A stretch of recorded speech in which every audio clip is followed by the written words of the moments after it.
ओम श्री साईनाथाय नमः। Good morning, Sai morning. बाबा की असीम कृपा से आइए शुरू करते हैं आज का नया दिन। हर दिन नई शुरुआत बाबा के आशीर्वाद के साथ। आइए फिर से एक सुबह हमारे जीवन में बहुत सारी खुशियाँ लेकर आई है, तो आइए इस सुबह का स्वागत करते हैं। इस सुबह को प्रार्थना से सजा देते हैं, क्योंकि प्रार्थना से सजाने के बाद ये सुबह हमारी नहीं, हमारे बाबा की हो जाएगी। और हमारे जीवन में जो कुछ हम बाबा पर छोड़ देते हैं वो बाबा अपने आप संभाल लेते हैं।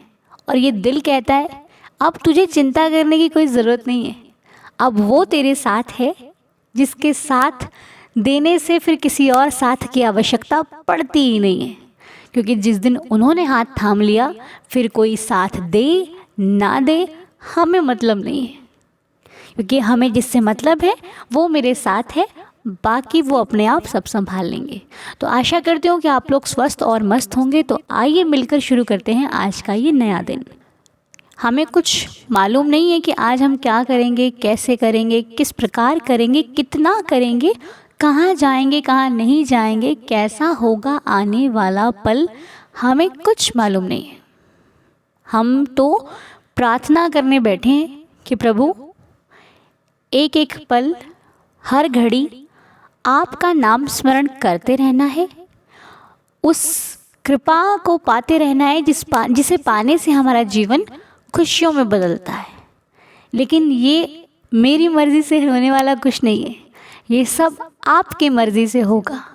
मैं लाख कोशिशें कर लूँ पर मैं वो वहाँ तक नहीं पहुँच सकती या फिर सकता जहाँ तक मेरी इच्छा है। लेकिन मुझे आपकी इच्छा चाहिए तो मैं उससे आगे भी पहुंच सकती हूँ। इसलिए मर्ज़ी मेरी ज़रूरी नहीं, मर्ज़ी तेरी ज़रूरी है। तुम साथ हो तो कठिन से कठिन कार्य भी मुझे बहुत आसान लगता है। बस इसीलिए हर रोज़ आपसे आशीर्वाद लेने हम सब आते हैं। मैं ये नहीं मानती कि मैं अकेली प्रार्थना कर रही हूँ, मैं ये मानती हूँ ये पूरी फैमिली जितनी भी जहाँ तक फैल रखी है, जहाँ तक आपने बना रखी है, ये पूरी फैमिली को आपका आशीर्वाद चाहिए, जिससे हमारा हर एक दिन शुरू होता है। और शुरू होने के बाद हमें एक एनर्जी मिलती है, हमें पावर मिलती है कि चल बंदिया हुन तेनों कोई नहीं रोक सकता, हुन आगे बढ़ने की बारी है। तो बस ये विश्वास कहता है कि अब साईं साथ है, अब डर नहीं, अब विश्वास से काम लेना है। तो बस ये हमारी प्रार्थना होती है हमारे देवा से, और बाबा हमारी प्रार्थना को हर पल सुनते हैं, हर घड़ी सुनते हैं। बस भक्त को विश्वास यदि हो तो कहाँ नहीं है साईं। कौन कहता है बाबा नहीं है? अरे जो कहता है उसके लिए नहीं है, हमारे लिए तो बाबा ही बाबा है। उठते बैठते सोते जागते खाते पीते हम तो साईं साईं पुकारते हैं जी। यहाँ तक कि घर तो घर, बाहर भी कहीं खाना खाते तो वहाँ भी कहते हैं देवा आ जाइए, भोग का समय हो गया है आपके, अब मैं खाने जा रहा हूँ, अब तुम भी खाओ। होता है ना? तो घर हमारे लिए, बाहर भी साईं है। कौन जो कहता है उसको कहने दीजिए। लोगों की बातों में जितना कमाओगे ना उतना ही सुखी रहोगे जीवन में। इसलिए अपने आप को अपने साईं चरणों से जोड़ लीजिए, बाकी सब साईं पर छोड़ दीजिए। जो भी काम शुरू करना है बाबा का नाम लेकर शुरू कीजिए, बाबा को याद करके शुरू कीजिए। कोई नहीं साथ देता, मंदिर में बैठिए, मंदिर चले जाइए, उनसे बात कीजिए कि प्रभु यहाँ पर मैं फंस गया, अब मेरे को निकालने वाला कोई नहीं है। मेरी हालत इस वक्त अगर कोई सुधार सकता है तो वो सिर्फ़ और सिर्फ आप हो। मुझे इस कष्टों से कोई निकाल सकता है तो वो सिर्फ़ और सिर्फ आप हो। लेकिन हाँ, एक चीज़ और है, कई बार जब कष्ट आता है तब तो हम बाबा को याद करते हैं। ऐसा ना हो कि कष्ट चला जाए तो आप अपनी खुशियों में इतने घुल मिल जाओ कि आपको अब याद ही ना रहे कि मैं वही हूँ जो नाम जाप करता था, मैं वही हूँ जो इतना इतना बाबा को पुकारता था। तो ऐसा नहीं करना, ठीक है जी। ये दुनिया वाले खेल मालिक से नहीं खेले जाते, दुनिया से भी नहीं खेले जाते। जो खेलता है उसको उसका परिणाम आज नहीं तो कल मिलेगा। लेकिन आपको नहीं खेलना है, आपको एक अच्छी नियत से काम करना है। चाहे फिर किसी का साथ दो, किसी के साथ रहो, ईश्वर के साथ बात करो, जो कर रहे हो वो रेगुलर आपका चलते रहना चाहिए। हाँ, कभी समय नहीं मिलता तो उनसे क्षमा मांग लीजिए, देवा आज टाइम ही नहीं मिला, आज आपने तो सारा दिन मुझे बिजी कर दिया। फिर भी रात को सोने से पहले आपके पास कहीं ना कहीं समय 5 मिनट तो होंगे, वो 5 मिनट लगा दीजिए उन पर कि प्रभु दिन आपने सुख से बिता दिया, अब सोने का वक्त है, अब आपसे आशीर्वाद लेती हूँ या फिर लेता हूँ, मुझे माफ़ कर दीजिएगा, आज मैं आपको समय नहीं दे पाया। ठीक है जी, ये फीलिंग्स होती हैं जो हम अपने उस व्यक्ति के साथ शेयर करते हैं जिससे हम बहुत प्यार करते हैं। और यदि आपकी लाइफ में कोई ऐसा ना हो तो वो बैठा है, जैसे कि बाबा है ना, तो हमें लगता है कि बाबा मेरा साथी है, बाबा मेरा सहारा है, बाबा मेरे साथ है तो सुख भी मेरा उसके साथ शेयर करना है, मुझे दुख भी मेरा उसके साथ मुझे शेयर करना है। बस इतनी सी बात आपको हमेशा याद होनी चाहिए। चाहे आपकी लाइफ में खुशियाँ चल रही हों, धमाकेदार खूब मज़े कर रहे हैं आप, तब भी उसको याद रखिए। नहीं खुशी चल रही है तब तो आप याद रखते ही रखते हो। ठीक है ना? हाँ, और बाकी समझाने वाला दुनिया में बहुत कम लोग हैं, गलत रास्ते पर भेजने वाले बहुत लोग हैं। इसलिए ये आपकी जिम्मेदारी है कि आपने अपने आप को किधर भेजना है। ठीक है, इसलिए हमेशा अपनी ज़ुबान पर, अपने मन में उनका नाम चलते रहने दीजिए। कोई कुछ भी कहता है, आप अपने बाबा का नाम जपते रहो, क्योंकि जब जीवा में उनका नाम आ जाएगा तो मन अपने आप शांत रहेगा। मन में चलने वाले हमारे निर्णय को हम ढंग से ले पाएंगे। और बाकी तो देखिए, इंसान ही हैं हम, गलतियां सबसे होती हैं, आपसे भी होती है, मुझसे भी होती है, हम सबसे होती हैं। गलतियां करने के बाद ये नहीं सोचना कि अभी कुछ नहीं होगा, नहीं, गलतियां होंगी, उसको ठीक भी किया जा सकता है, उसका हल भी है, सॉल्यूशन है, सब कुछ है इस लाइफ में। ठीक है जी, बाकी तो मेरे को भी इतना मालूम नहीं है, अगर मुझसे भी कोई गलती हो जाती है तो आप सब लोग मुझे क्षमा कर दीजिएगा, माफ़ कर दीजिएगा। और बस अपना काम साईं साईं साईं साईं, सुबह शाम साईं का नाम, बस यही काम है अपना। बाकी घर के सारे काम जो भी हम अपनी डेली रूटीन में करते हैं वो तो करना ही है, उसको करते करते बाबा का नाम जाप करते रहिए। जो दिया है उसकी कदर कीजिए, जो दिया है उसका शुक्राना कीजिए कि प्रभु बहुत दिया, मेरी औकात के बराबर आपने मुझे बहुत दिया, आगे जो दोगे मुझे पूरा विश्वास है कहीं ना कहीं बेहतर ही होगा मेरे लिए। तो बस इसी विश्वास के साथ जीते रहिए, क्या चिंता करनी है, कोई चिंता वाली बात नहीं है, सब ठीक हो जाएगा। तो चलिए अब ईश्वर से उन लोगों के नाम शेयर कर देते हैं जो हमने पढ़े हैं, जिनको तकलीफ़ में देखा है, तो बाबा उन पर रहम नज़र कीजिए। जो स्वास्थ्य से संबंधित परेशानियों में हैं, जिनको नौकरी से परेशानी है, जिनके घर में कोई दिक्कत चल रही है, या फिर जो भी समस्या किसी के जीवन में यदि आ रही है तो उसको सुलझा दीजिए देवा। मेरी आपके श्री चरणों में प्रार्थना है। हमारे मन में बहुत सारे संकल्प विकल्प सुबह शाम उठते रहते हैं, ये मन एक जगह टिकता ही नहीं है, इसको टिका दीजिए देवा, इसको सही गलत समझने की बुद्धि दीजिए देवा, रहम नज़र कीजिए। तो आज की प्रार्थना के नाम, सबसे पहला नाम मैं लूँगी चंदना गुप्ता जी का, जो बहुत परेशान चल रही देवा, इनकी परेशानी को ख़त्म कर दीजिए। चंदना जी, कुछ परेशानी तो आपकी साईं ख़त्म कर देंगे, लेकिन कुछ परेशानी आपको उन पर छोड़ भी देनी है। ठीक है जी, आपको विश्वास रखना है कि बाबा हैं, ये नहीं सोचना कि मुश्किलें हैं। मुश्किल पे भरोसा करते हो कि बाबा पे करते हो? बाबा पे करते हो तो मुश्किल को रहने दो, विश्वास रखो, बस आगे चलो, चेहरे पे मुस्कुराहट लाओ, ये सोचकर नहीं कि मुश्किल बहुत है कैसे आएगी, नहीं, बाबा है इसलिए आएगी। ओके जी, बाकी तो हर प्रॉब्लम का सॉल्यूशन है, सब ठीक हो जाएगा। खुश रहिए, हेल्दी रहिए, हैप्पी रहिए, आप पर साईं कृपा बरसे, मेरी साईं चरणों में ये प्रार्थना है। तो आज हमारे पास एक और नाम है जिनका जन्मदिन है हितेन रोहरा जी का। हितेन रोहरा जी का बर्थडे है। बाबा जी इनको खुश रखें, हेल्दी रखें, हैप्पी रखें, इनकी लाइफ में बहुत सारी खुशियाँ आएँ, साईं आशीर्वाद बना रहे। जो कुछ ये लाइफ में अपनी चाहते हैं, हम बाबा से प्रार्थना करते हैं कि साईं जी इनको सब कुछ देना, इनकी लाइफ में खुशियाँ देना, इनकी जो भी इच्छा मनोकामना विश है वो पूरी हो। हम आपके श्री चरणों में प्रार्थना करते हैं कि इनका हर काम सॉल्व हो जाए, जो भी ये चाहते हैं इनकी इच्छा पूरी हो, बाकी आपके आशीर्वाद से ये सुखी रहे। और सान्या जी की मैरिज एनिवर्सरी है, नहीं, इनके पेरेंट्स की एनिवर्सरी है, जिनका नाम है सोनिया आंटी जी और अमित अंकल जी, इन दोनों की मैरिज एनिवर्सरी है। तो हम बाबा से प्रार्थना करते हैं कि साईं जी इनके माता पिता को सदा खुश रखे, उन पर अपना आशीर्वाद बनाए रखें। आंटी और अंकल जी को स्वस्थ रखें।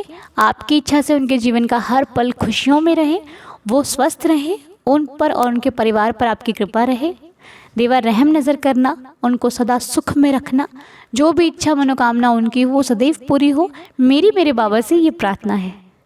और स्निग्धा शर्मा जी का बर्थडे है, तो मालिक इनको खुश रखे, हेल्दी रखे, हैप्पी रखे, बाबा की असीम कृपा से इनका जीवन खुशियों में रहे। स्निग्धा जी, आपको जन्मदिन की बहुत सारी शुभकामनाएं। बाबा जी इनके परिवार में खुशियां रखें, इनको लाइफ में खूब सक्सेस दें, ये बहुत आगे जाएं, जो भी करें वो नेकी का कार्य हो, और आपकी कृपा से हर दिन हर पल इनके जीवन में खुशियां ही खुशियां रहें।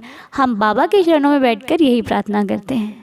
और आज सयंती जी का बर्थडे है। सयंती जी, आपको आपके इस शुभ दिन की बहुत सारी शुभकामनाएं। मालिक आपको सदा खुश रखे, हेल्दी रखे, हैप्पी रखे। आपका इतना प्यारा स्वभाव सदैव आपके हर दिन को बेहतर बनाता रहे। आप जैसे हैं बहुत अच्छे हैं। बाबा जी की कृपा से आप सदैव अच्छे ही रहें, सुख में रहें। जो भी परेशानियां जीवन में हैं उनको जल्दी से साईं जी खत्म कर दें। ऐसे ही आपका जीवन खुशियों से और साईं कृपा से भरपूर बना रहे। हम देवा के चरणों में बैठकर ये प्रार्थना करते हैं। और अर्पिता जी का बर्थडे है। अर्पिता जी पर साईं कृपा बनी रहे। अर्पिता जी को और उनके माता पिता को आज इस जन्मदिन की बहुत सारी शुभकामनाएं। बाबा जी कृपा से वो सदा खुश रहें, हेल्दी और हैप्पी रहें, लाइफ में खूब सक्सेस करें, जो चाहते हैं उनकी हर एक विश पूरी हो। हम बाबा से प्रार्थना करते हैं कि लाइफ का हर एक पल, हर एक दिन खुशियों से भरपूर बना रहे। जय जय साईं राम। तो ये कुछ नाम थे जिनका आज जन्मदिन है, और अगर मैं कोई नाम लेना भूल गई हूँ तो प्लीज़ क्षमा कीजिएगा। और जिन बच्चों के एग्ज़ाम चल रहे हैं, हम बाबा से प्रार्थना करते हैं कि उन बच्चों पर कृपा हो साईनाथ की, उनकी परीक्षाएं बहुत अच्छे रहें, वो हर परीक्षा में सफल हों। और परीक्षा देते वक्त आप जाने से पहले बच्चों के माथे पर उदी लगाकर भेजिए, आशीर्वाद देकर भेजिए, क्योंकि माता पिता का आशीर्वाद सबसे बड़ा होता है। आप उनको आशीर्वाद देकर भेजिए, साईं उदी लगाकर भेजिए। जिस पेन पेंसिल से वो काम करते हैं बाबा के श्री चरणों में रख दीजिए कि प्रभु बच्चा मेरा ना है, आपका है, इस पर कृपा कीजिए, इसके साथ रहिए, अंग संग रहना, और इसके जीवन में हर पल आपका आशीर्वाद बनाए रखना। ठीक है जी, बाकी तो बाबा अपने आप संभाल लेंगे। तो आइए अब चलते हैं लीला की तरफ। आज हम लीला आपसे शेयर कर रहे हैं विनय अंकल जी द्वारा बताई गई। इस लीला को सुनकर मुझे भी मैं भी बहुत भावुक सी हो गई। तो जैसे कि बाबा ही आशीर्वाद देने आते हैं, तो आइए मिलकर सुनते हैं विनय अंकल जी द्वारा बताई गई लीला को। मिलकर सुनिएगा, पूरी सुनिएगा, और बस साईं चरणों में अपनी ऐसे अरदास कीजिए, प्रभु जैसे हर इच्छा पूरी करते हो वैसे सबकी हर इच्छा पूरी करना। आइए मिलकर सुनते हैं विनय अंकल जी द्वारा बताई गई आज साईं लीला को। अनु बेटा, मैंने कई बार मैसेज किए हैं। मैं विनय घासवाला, उम्र है 76 साल, रिटायर्ड टीचर हूँ। 40 साल तक मैंने हमारे बड़ौदा शहर के नामी गिरामी स्कूल में हिंदी और अंग्रेज़ी 2 सब्जेक्ट 10 स्टैंडर्ड CBSE में पढ़ाए हैं। अभी मैं रिटायर्ड हूँ। बात कर रहा हूँ मैं उन दिनों की जब मैं स्कूल में टीचर था। बेटी जवान हो गई थी, उसकी शादी करनी थी। हम लड़का ढूंढ रहे थे। एक जगह पर बेटी का ब्याह तय हो गया। मेरे पास 2 महीने थे। मैंने सोचा इतने सालों तक जिस बेटी को मैंने नाजो पाला, अब उसे विदा करना है। इस विचार से मेरी आंख में आंसू आ जाते थे।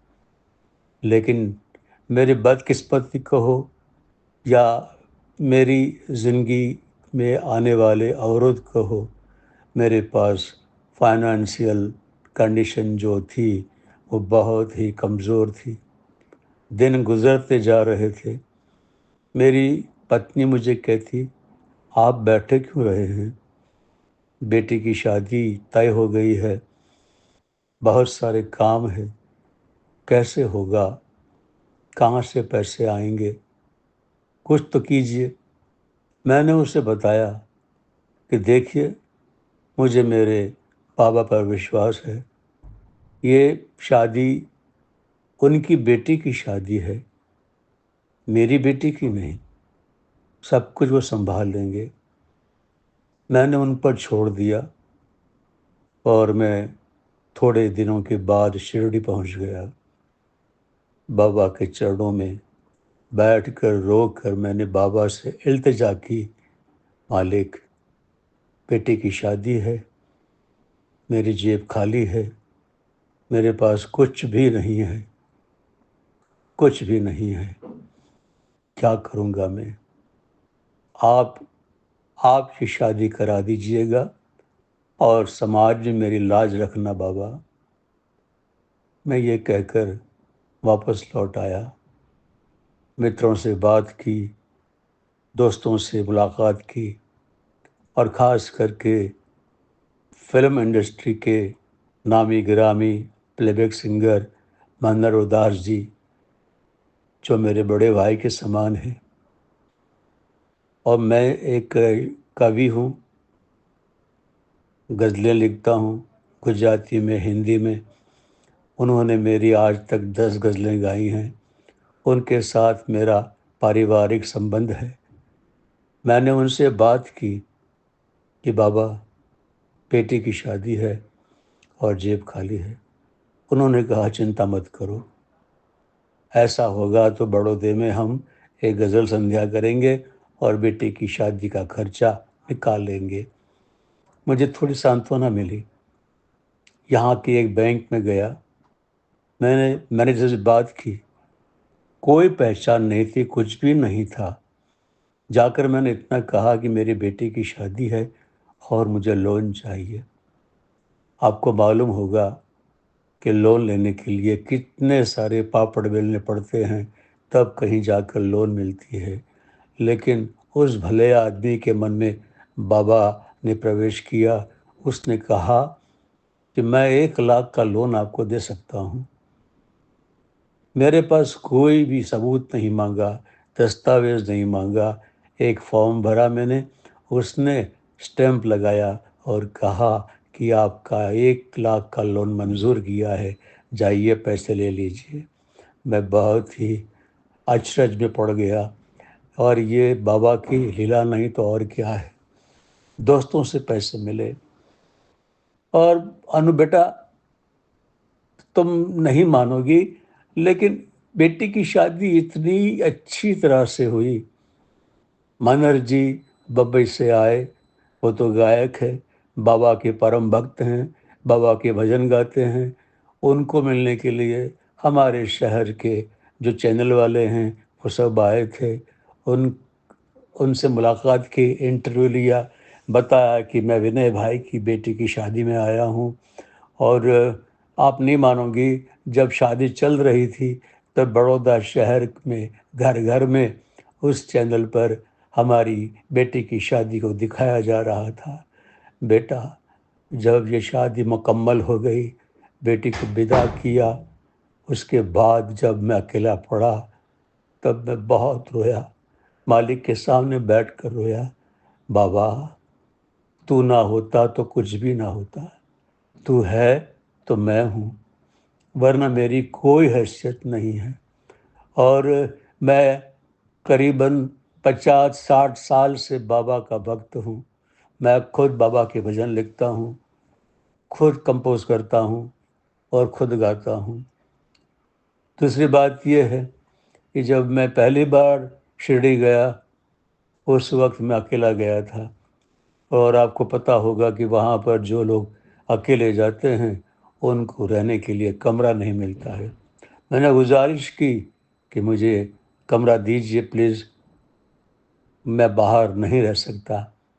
अचानक एक आदमी ने मेरा कंधा थपथपाया, कहा कि आपको कमरा चाहिए? मैंने बोला जी हाँ। कहा आइए मेरे साथ आइए। वो मुझे अपने साथ ले गया। कहा कि ये सामने वाला 10 नंबर का कमरा जो है वो आप ले लीजिए, मेरे लिए छोटा है और आपके लिए बराबर है। और चाबी दी और मैं ताला खोलने लगा। पीछे देखकर मैंने देखा वहाँ पर कोई खड़ा नहीं था। शिरडी में पैर रखते ही बाबा ने ये चमत्कार दिखाया। जब मैं 8 साल का था तब मैंने बाबा को पहली बार देखा और तब से लेकर आज तक, आज मैं 76 साल का हूँ, मैं बाबा का भक्त बन चुका हूँ। कई बार साईं सच्चरित्र पढ़ा, स्तवन मंजरी रोज पढ़ता हूँ, 1.5 घंटे जाप पाठ करता हूँ मैं, और इसी तरह से मेरी निवृत्त जो ज़िंदगी जो है गुजर बसर हो रही है। और अनु बेटा, तुम्हारी आवाज़ में मिश्री घुली हुई है।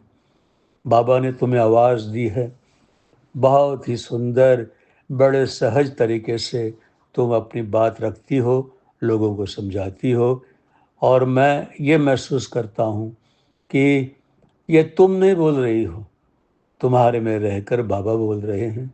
सबके लिए दुआएं मांगती हो, चाहे जन्मदिन हो, सालगिरह हो, कुछ भी हो, सबके लिए दुआएं मांगती हो और वो दुआएं कबूल होती है बेटा। मुझे बहुत ही खुशी होती है। 76 साल का मैं हो गया हूँ, मैंने आज तक ऐसा कोई चैनल नहीं देखा, नहीं सुना। मैं एक लंबे अरसे से साईं दीदार चैनल को सुनता हूँ, और ख़ास करके जब सुबह होती है तो मुझे ये इंतज़ार रहता है कि चलो अनु बेटा को आज सुनना है। हर रोज़ एक नई बात लेकर तुम आती हो। बेटा, तुम बहुत ही खुश रहो, शाद रहो, आबाद रहो, तुम्हारा परिवार फूले फले। अगर तुम शादी ब्याह वाली हो तो तुम्हारी शादी ब्याह वाली ज़िंदगी बहुत ही खूबसूरत रहे। अगर शादी नहीं की है तो बाबा तुम्हारी शादी जल्द से जल्द करा दें, तुम्हारा घर बसा दे, तुम्हारे माता जी को, पिताजी को और परिवार में जो लोग भी हैं उन सब को मैं अपनी दुआएं देता हूँ, आशीर्वाद देता हूँ। खुश रहो, शाद रहो, आबाद रहो। साईं दीदार चैनल के सभी साईं भक्तों को विनय घासवाला का ओम साईं राम, ओम साईं राम। तो बहुत ही सुंदर प्यारी सी लीला थी आज की, बहुत ही प्यारा सा अनुभव, जिसे सुनकर ऐसा कोई भक्त नहीं है जो भावुक ना हो जाए। ऐसी लीला साईंनाथ की, बाबा ऐसे ही अपने भक्तों के साथ लीला करते हैं। उनकी लीला वही जाने कि कैसे कैसे खेल रचा देते हैं और अपने भक्तों को ऐसी ऐसी ऐसी मुश्किलों से निकाल लेते हैं जिससे भक्त को लगता था कि अरे मैं तो गया, लेकिन वो एक हाथ जो उसको वहाँ से खींचकर किसी सुख की जगह पर खड़ा कर देता है, वो है साईं का हाथ, वो है बाबा की कृपा। तो मैं विनय अंकल जी आपका बहुत बहुत धन्यवाद करना चाहूँगी। आपने आशीर्वाद दिया, ऐसा लगा खुद मेरे साईं ने आशीर्वाद दिया। आज बाबा ने आकर मुझे इतना आशीर्वाद दिया, कभी मैंने सोचा नहीं था। आज जीवन बहुत धन्य हो गया, बहुत खुशी हो रही है सच में। इसी प्रकार आप बड़ों का, बाबा जी का आशीर्वाद हम सभी पर होता रहे। जितने भी छोटे मेंबर्स हैं इस परिवार के, सबको आशीर्वाद मिलता रहे, क्योंकि आशीर्वाद ऐसा लगता है जिसकी हम कल्पना भी नहीं कर सकते। उस आशीर्वाद से आप बहुत सारे काम अच्छे अच्छे कर सकते हो। तो बस ऐसे ही मालिक हम पर कृपा बनाकर रखें कि हम अच्छे अच्छे नेक कार्य करते रहें। ऐसे ही जीवन भर प्रार्थना करते हैं। बहुत बहुत बहुत शुक्रिया इस परिवार का, मेरे साईनाथ का, और विनय अंकल जी आपका भी बहुत बहुत शुक्रिया। मालिक आपको भी स्वस्थ रखे, हेल्दी रखे और हमेशा हैप्पी रखे। ऐसे ही आप इस परिवार से जुड़े रहे और बाबा जी की कृपा आप और आपके परिवार पर सदैव बरसती रहे। जय साई राम। आइए मिलकर 11 वचनों का पाठ करते हुए शुरू करते हैं आज का दिन। ओम साई राम। जो शिरडी में आएगा आपद दूर भगाएगा, चढ़े समाधि की सीढ़ी पर, पैर तले दुख की पीढ़ी पर, त्याग शरीर चला जाऊंगा, भक्त हेतु दौड़ा आऊंगा। मन में रखना दृढ़ विश्वास, करे समाधि पूरी आस, मुझे सदा जीवित ही जानो, अनुभव करो सत्य पहचानो। मेरी शरणा खाली जाए, हो तो कोई मुझे बताए। जैसा भाव रहा जिस जन का, वैसा रूप हुआ मेरे मन का। भार तुम्हारा मुझ पर होगा, वचन न मेरा झूठा होगा। असहायता लो भरपूर, जो मांगा वह नहीं है दूर। मुझ में लीन वचन मन काया, उसका ऋण न कभी चुकाया। धन्य धन्य वह भक्त अनन्य, मेरी शरण तज जिसे न अन्य। अनंत कोटि ब्रह्मांड नायक राजाधिराज योगीराज परब्रह्म श्री सच्चिदानंद सद्गुरु साईनाथ महाराज की जय। शिरडी के राजा की जय, शिरडी वाले की जय। जय साई राम। तो साईं कृपा आप सभी पर बरसती रहे, आप सबका दिन शुभ और मंगलमय हो। साईं कृपा से हर दिन खुशियों से रहता है बाबा, हर दिन हमारा आपसे शुरू हो, हमारी बस यही चाहत है। तो चलिए दिन की शुरुआत कीजिए श्री साईं चरणों को स्पर्श करते हुए। आइए मिलकर शुरू करते हैं आज का नया दिन। सब कुछ बेहतरीन है, अच्छा है, बहुत अच्छा है। तो अब आपसे मुलाकात कब होगी हमारी? नेक्स्ट वीडियो में। तब तक के लिए खुश रहिए, हेल्दी रहिए, हैप्पी रहिए और इंतज़ार कीजिए अगली वीडियो का। ठीक है जी, तब तक के लिए ओम साई राम, जय जय साई राम।